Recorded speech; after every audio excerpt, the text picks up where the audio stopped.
travelling on include Newfoundland Drive and Labrador Drive, referencing the strong links with the Canadian fisheries. In 1497, a John Cabot was given letters by the king to go and seek a western route to Asia. What he found instead was Newfoundland, where the waters were so teeming with fish that boats were impeded. The discovery more than 500 years ago resulted in great prosperity for the town of Poole, whose fleet over time would grow to more than 300 vessels. Often, vessels would spend 2 summers and 1 winter in Newfoundland, and large numbers of people from Poole settled there, and it is said that the true Dorset dialect lasted much longer in the remote North American colony than it did here. If you follow the Harbourside Walk, you will see the remains of the Powder House, a purpose-built store for gunpowder. After there was a fire on Poole Quay, very close to a warehouse storing gunpowder, it was decided that the risk was too great for the town, and that gunpowder should be stored away from the quayside. In 1775, the building was constructed on the shoreline of Beta. With only a small door and 1 small window, the walls were 2 foot thick, and the roof was of a light construction, so if there was ever an explosion, it would be contained within the walls, and only the roof would be blown off. Fortunately, its design was never tested. Across Beta Park on our right was a small island, joined to the town by a causeway, that had an isolation hospital on it, a place where people with contagious diseases such as smallpox would come and be treated. In reality, for many, it was the place where their days ended. Nearby was also the site where victims of the Black Death were buried. The plague is understood to have reached these shores from continental Europe in 1348 through the port of Weymouth in West Dorset. Once infected, people would not become ill for 5 or 6 days, giving them the opportunity to spread the disease throughout the community. Death occurred in 60% of cases, and England's population shrunk by between 1/3 and 1/2. Whilst the plague still exists in some parts of the world, it is now easily treatable and no longer poses such a threat.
We couldn't leave the shore of Poole Harbour without mentioning the flying boats that were walking on common sight on the water. As aviation began to take off in the beginning of the 20th century, the south coast began to see many air pageants and air races. In days where airstrips were rare, planes would take off and land on any piece of suitable flat land.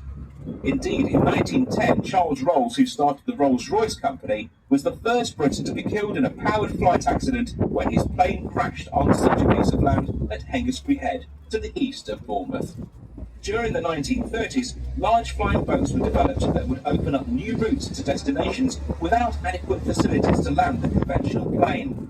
Poole became an important centre for the starting off point from the UK to destinations around the world, including the USA and Canada, India and Burma, Hong Kong, Singapore, and even Australia. Throughout the war and until 1948, the British Overseas Airways Corporation, which was to eventually become British Airways, had 600 staff based in Poole to support their flying boat services. There were up to 24 of its passenger flying boats based in the harbour.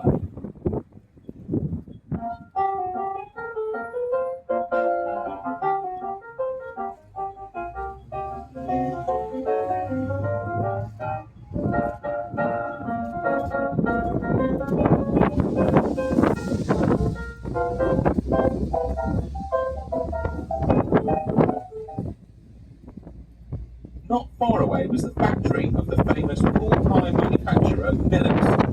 The bakery and pie factory was opened in 1937 and grew into one of the biggest pie and sausage roll producers in the country. Pigs would arrive and go into one end of the factory, and pies and sausage rolls would come out of the other end. It was said the only part of the pig they didn't use was the squeal.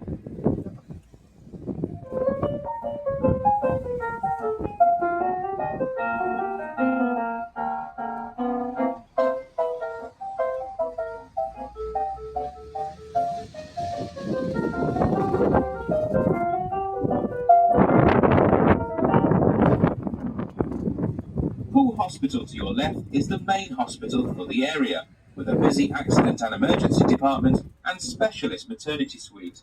Every year, an average of 3,800 babies are born in the hospital. That's just over 10 a day, but it can be up to 20. Bournemouth Hospital does also have a maternity suite, but Poole deals with all Bournemouth babies that are early or experiencing complications during delivery. One benefit of a stay in Poole Hospital is the fine views many of the wards have over Poole Harbour.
As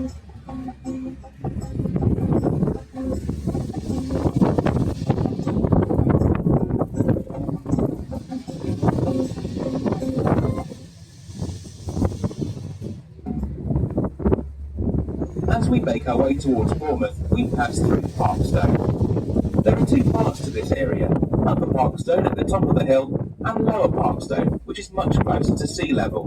We'll be travelling through Lower Parkstone. The area at the centre of the village is called Ashley Cross. In the daytime, it is relaxing with its lush green park and water fountains. At night time, it comes alive with its good mix of bars and restaurants around the edges. This area is another one of the sought-after parts of Poole, with sandbanks, lilliput and camphor cliffs. But up until the 1920s and 30s, much of this area was agricultural land.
we're heading through Branksome.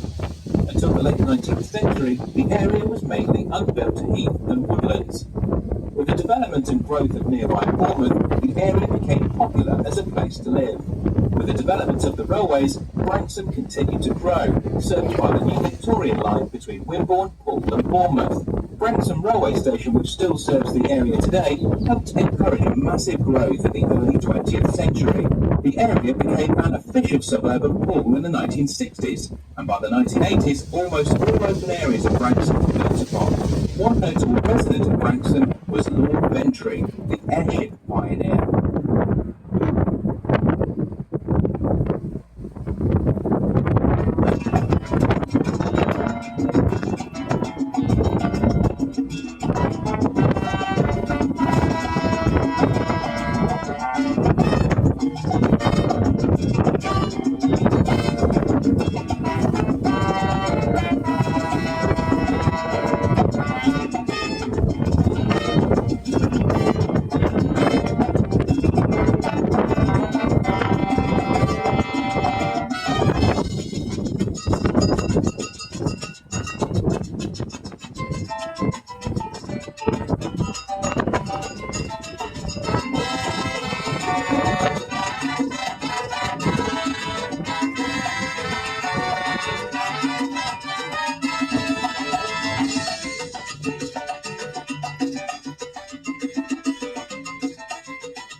We now return to County Gates, marking the old county boundary of Dorset and Hampshire.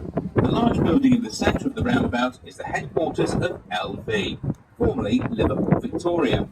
As a mutual society, LV has no shareholders and is owned by its members, who are all the policyholders of Liverpool Victoria Friendly Society Limited. Previous to LV, the building was home to Frizzell Insurance, and the roundabout is still to this day known locally to many as Frizzell Roundabout. There are a number of other large insurance and finance companies based in Bournemouth, the most notably being JP Morgan Chase, the American bank. Their large campus is located just as you come into Bournemouth and is home to more than 4,000 employees. Bournemouth is seen as a good place to set up business.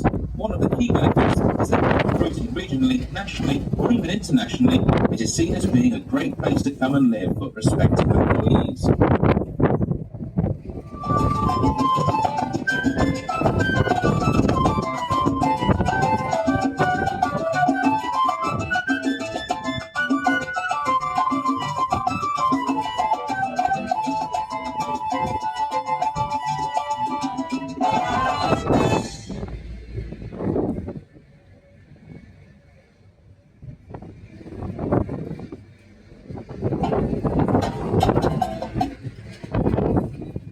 Now passing through Westbourne, notice that most of the retailers here are independent shops, bucking the national trend for homogenised high streets.